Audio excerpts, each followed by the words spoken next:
All right, guys, we need to talk about this. First of all, I want to give a shout out to Mobile Master Tech Terrell, one of the accounts that I follow, one of the pages I follow on the X platform.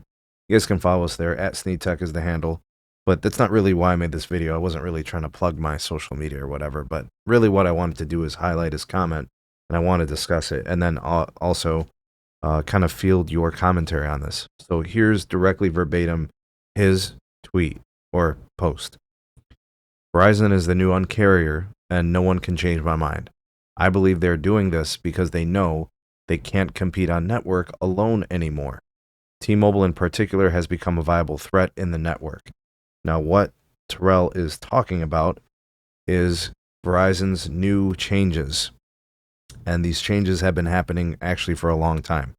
Specifically, he's speaking about the up-and-coming changes that are happening this Friday to the Unlimited Ultimate plan. All right, now I just want to make sure we understand the entire framework of what Verizon represents. Verizon has a very extensive and large, very available network. They have a very reliable network. In a lot of places, in a lot of situations, they are the largest and the most reliable network.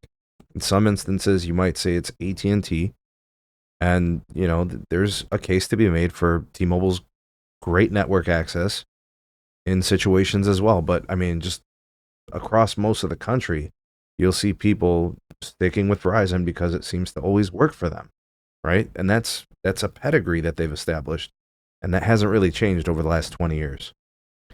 Now, what Verizon has changed is the fact that not only has their network gotten bigger, but it's also added a ton more capacity, and it's gotten better when it comes to the data experience in a lot of places. So the network continues to see heavy investment, and they've done that with fiber investment. They've done it in the small cell building. They've done it in macro upgrades and cells being built and all this other, like they've been dumping 16, 17, 18, 19, 20 billion dollars annually in capex. That's not even operational expenditure. That's not even the C-band purchases and all these other things. So the network is not to be questioned. You may find situations where it's not great for you, but that doesn't speak to the national perspective.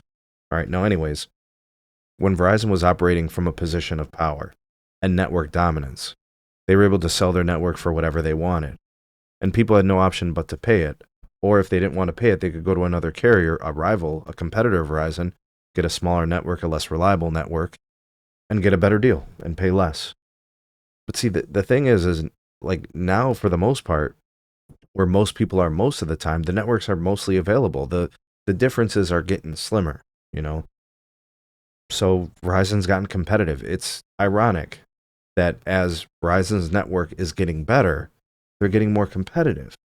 I think a lot of people are kind of glancing over that. But Verizon's plans have also gotten better over the last several years, right? In fact, this new version of the Unlimited Ultimate plan is starting to look and feel a lot like the T-Mobile One plan, which included everything under the sun. The only thing it's not going to include, obviously, is taxes and fees. But everything else, the international, the unlimited hotspot at high speeds, like there's so many reasons to want the plan if you're looking for features and feature richness. And now Verizon's given people $10 per line discounts if you call customer care with any concerns. And they're offering like industry-leading trade-in values, device promos on all of their plans, not just their expensive one. They're letting you mix and match plans on the My Plan.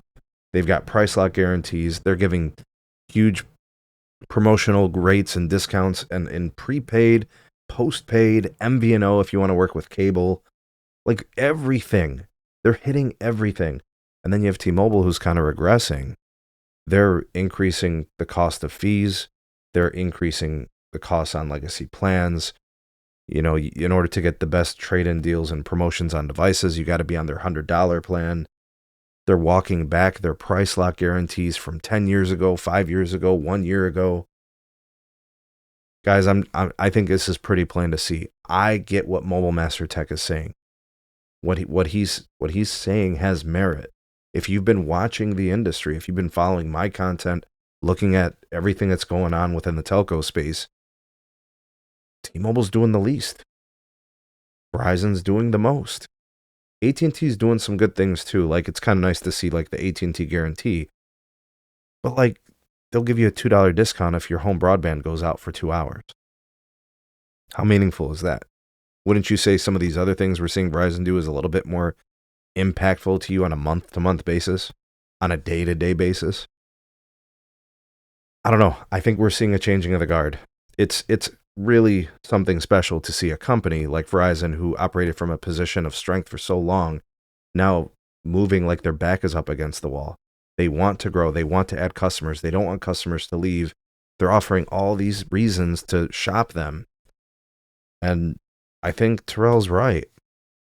I don't think T-Mobile's been the UnCarrier for a while now. And I think Verizon is, I think they're kind of trying to take that title.